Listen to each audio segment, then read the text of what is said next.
കേരളത്തിൽ മുസ്ലിം കുട്ടികൾ മാത്രമാണോ പഠിക്കുന്നത്?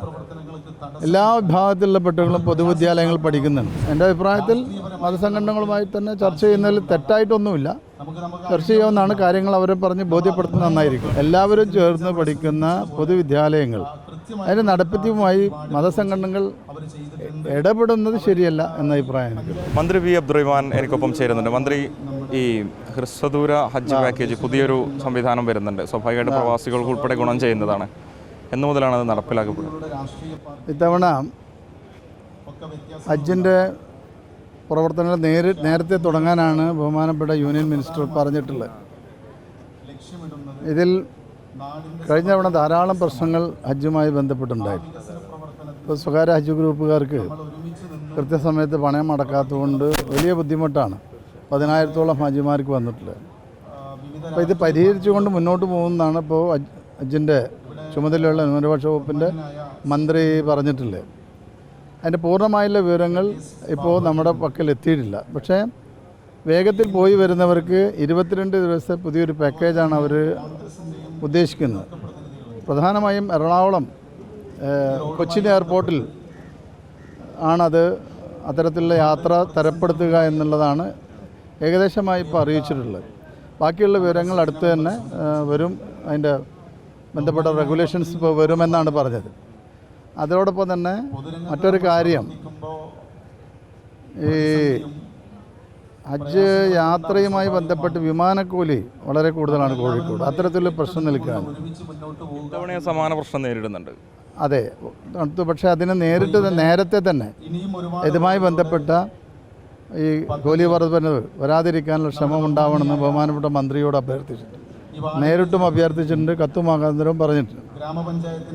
അപ്പോൾ അതാണ് ഏറ്റവും പ്രധാനപ്പെട്ടൊരു കാര്യമായി നമ്മൾ കാണേണ്ടത്.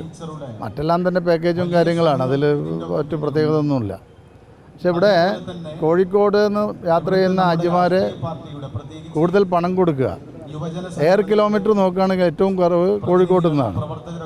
അപ്പോൾ ആ കാര്യത്തിൽ മാറ്റമുണ്ടാവണമെന്നാണ് ഇതുമായി ബന്ധപ്പെട്ട് പറയാനുള്ളത്. പിന്നെ താമസ സൗകര്യങ്ങൾക്ക് തന്നെ ചെറിയ ബുദ്ധിമുട്ടുകളുണ്ട് സൗദിയിലുള്ള, അതെല്ലാം തന്നെ അവരുടെ ശ്രദ്ധയിൽപ്പെടുത്തിയിട്ടുണ്ട്. അപ്പോൾ ഈ ഇത്തരത്തിലൊരു യാത്രയെക്കുറിച്ച് ഉള്ള ഒരു പദ്ധതി തയ്യാറാക്കിയത് നമ്മൾ സ്വാഗതം ചെയ്യണം തീർച്ചയായിട്ടും. മറ്റൊരു കാര്യം, അങ്ങ് ഈ വകുപ്പ് മന്ത്രി കൂടെ, ന്യൂനപക്ഷ വകുപ്പ് മന്ത്രി എന്നാൽ ഇപ്പോൾ നിലവിൽ ചർച്ച നടന്നുകൊണ്ടിരിക്കുന്ന സ്കൂൾ സമയമാറ്റവുമായി ബന്ധപ്പെട്ട വിഷയത്തിൽ ഇനി സർക്കാരും ഈ പറയപ്പെടുന്ന സമുദായ സംഘടനകളും തമ്മിലൊരു ചർച്ചയുണ്ടാകുമോ? സ്വാഭാവികമായിട്ടുള്ള ആശങ്ക സമുദായങ്ങൾ അറിയിച്ചൊരു സ്ഥിതിക്ക് അപ്പോൾ സംസ്ഥയടക്കമുള്ള സംഘടനാ പ്രതിനിധികൾ നമ്മളെ വിളിച്ചിട്ടുണ്ടായിരുന്നു, കണ്ടിട്ടുണ്ടായിരുന്നു. അവർ പറഞ്ഞ ഇതുമായി ബന്ധപ്പെട്ട് ചർച്ച വേണമെന്നാണ് പറഞ്ഞത്. അത് വിദ്യാഭ്യാസ വകുപ്പ് മന്ത്രിയെ അറിയിച്ചിട്ടുണ്ട്. പക്ഷേ ഇവിടെ ഉള്ള മറ്റൊരു കാര്യം, നമ്മുടെ മറ്റുള്ള രാജ്യങ്ങൾ എടുക്കുക, ഇപ്പോൾ ദുബായ്, സൗദി അറേബ്യ തുടങ്ങിയിട്ടുള്ള എല്ലാ രാജ്യങ്ങളിലും നമുക്ക് ഏറ്റവും കൂടുതൽ പരിചയമുള്ള സ്ഥലങ്ങളാണ്. അവിടങ്ങളിൽ വളരെ നേരത്തെ തന്നെ ക്ലാസ്സുകൾ ആരംഭിക്കും, വളരെ നേരത്തെ തന്നെ ക്ലാസ് പിരിയും. അതുകൊണ്ട് തന്നെ കുട്ടികൾക്ക് ധാരാളം സമയം ലഭ്യമാകുന്നു. ഇപ്പോൾ മതപഠനവുമായി ബന്ധപ്പെട്ടിട്ടാണ് മുസ്ലിം സംഘടനകൾ ഇത്തരത്തിൽ ആവശ്യം മുന്നോട്ട് വെച്ചു. ഒരു അരമണിക്കൂറിൻ്റെ ഒരു വ്യത്യാസം മാത്രമാണ് ഉള്ളത്. അപ്പോൾ അത് സംഘടനകൾ മനസ്സിലാക്കി പോകണമെന്നാണ് എനിക്കിതുമായി ബന്ധപ്പെട്ട് പറയാനുള്ളത്. കാരണം ഇപ്പോൾ 8:30 മണിക്ക് തന്നെ ക്ലാസ്സുകൾ പലപ്പോഴും 8 മണിക്കുള്ളിൽ മദ്രസകൾ വിടാറുണ്ട്. 10 മണിക്കാണ് ക്ലാസ്സുകൾ തുടങ്ങുന്നത്. അപ്പോൾ അത് അരമണിക്കൂർ മാറ്റി 9 മണിയാണ്. അപ്പോൾ 1 മണിക്കൂർ അവിടെ തന്നെ ലഭ്യമാണ്. നമ്മുടെ കേരളത്തിൽ ഒരു പഞ്ചായത്തിൽ ഏറ്റവും ചുരുങ്ങിയ 6-7 വിദ്യാലയങ്ങളും നിലവിലുണ്ട്. അപ്പോൾ ഒട്ടുമുക്ക വീടിൻ്റെയും 1 കിലോമീറ്ററിനുള്ളിൽ സ്കൂളുകൾ ലഭ്യമാണ്. അപ്പോൾ ഇത്തരം കാര്യങ്ങൾ നമ്മൾ ശ്രദ്ധിക്കണം. കുട്ടികളുടെ ആരോഗ്യവുമായി ബന്ധപ്പെട്ട് ശ്രദ്ധിക്കണം. ഇപ്പോൾ കാലാവസ്ഥാ വ്യതിയാനം വരികയാണ്. വളരെ ചൂട് കൂടിയൊരു കാലാവസ്ഥ തന്നെ കേരളത്തിലൊക്കെ തന്നെ അനുഭവപ്പെടും. ഇപ്പോൾ നമുക്ക് ഈ മഴക്കാലത്ത് പോലും ഇപ്പോൾ മഴയില്ല, ചൂട് അനുഭവപ്പെടുകയാണ്.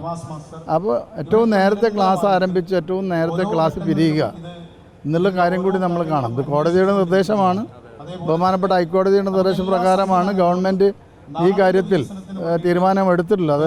അതുകൂടി നമ്മൾ മനസ്സിലാക്കണം. പക്ഷേ പ്രായോഗികമായി ഇതിൽ ആലോചിക്കണം. എൻ്റെ അഭിപ്രായത്തിൽ മതസംഘടനകളുമായി തന്നെ ചർച്ച ചെയ്യുന്നതിൽ തെറ്റായിട്ടൊന്നുമില്ല. ചർച്ച ചെയ്യാവുന്നതാണ്. കാര്യങ്ങൾ അവരെ പറഞ്ഞ് ബോധ്യപ്പെടുത്തുന്നത് നന്നായിരിക്കും. വേണമെങ്കിൽ ഇനിയും ചർച്ച ചെയ്യാൻ സർക്കാർ തയ്യാറാണെന്നുള്ളതാണ്. നോക്കൂ, അത് വിദ്യാഭ്യാസ വകുപ്പ് മന്ത്രിയാണ് പറയേണ്ടത്. അപ്പോൾ അദ്ദേഹം അത് ചെയ്യും എന്നാണ് എനിക്ക് തോന്നുന്നത്. എൻ്റെ ഞാൻ ഇന്നലെ സംസാരിച്ചത്. അപ്പോൾ അവരുമായി ചർച്ച ചെയ്ത് അവരെ കാര്യങ്ങൾ ബോധ്യപ്പെടുത്തും എന്നുള്ളത് തന്നെയാണ് എനിക്ക് തോന്നുന്നത്.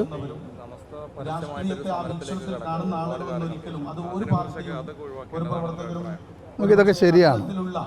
കേരളത്തിൽ മുസ്ലിം കുട്ടികൾ മാത്രമാണോ പഠിക്കുന്നത്? എല്ലാ വിഭാഗത്തിലുള്ള കുട്ടികളും പൊതുവിദ്യാലയങ്ങളിൽ പഠിക്കുന്നുണ്ട്. ധാരാളം സ്വകാര്യ വിദ്യാലയങ്ങളുണ്ട്. ഇപ്പോൾ കേരളത്തിൽ തന്നെ പല സ്വകാര്യ വിദ്യാലയങ്ങൾ 8 മണിക്ക് ആരംഭിക്കുന്ന സ്വകാര്യ വിദ്യാലയങ്ങളുണ്ട്. അവിടെ കുട്ടികൾ പഠിക്കുന്നില്ലേ? ഇപ്പോൾ MES പോലുള്ള സ്ഥാപനങ്ങൾ ആരംഭിക്കുന്ന എത്ര മണിക്കാണ്? MES എന്ന് പറഞ്ഞാൽ മുസ്ലിം എഡ്യൂക്കേഷൻ സൊസൈറ്റി എന്നാണ് അതിൻ്റെ പേര്. ആ വിദ്യാലയം തുടങ്ങുന്ന രാവിലെ 8 മണിക്കാണ്. അവിടെ മുസ്ലിം വിദ്യാർത്ഥികൾക്കല്ലേ പ്രാധാന്യം ഉണ്ടാകേണ്ടത്. അപ്പോൾ അത്തരം കാര്യങ്ങൾ കൂടി മനസ്സിലാക്കി പോകേണ്ടതില്ലേ?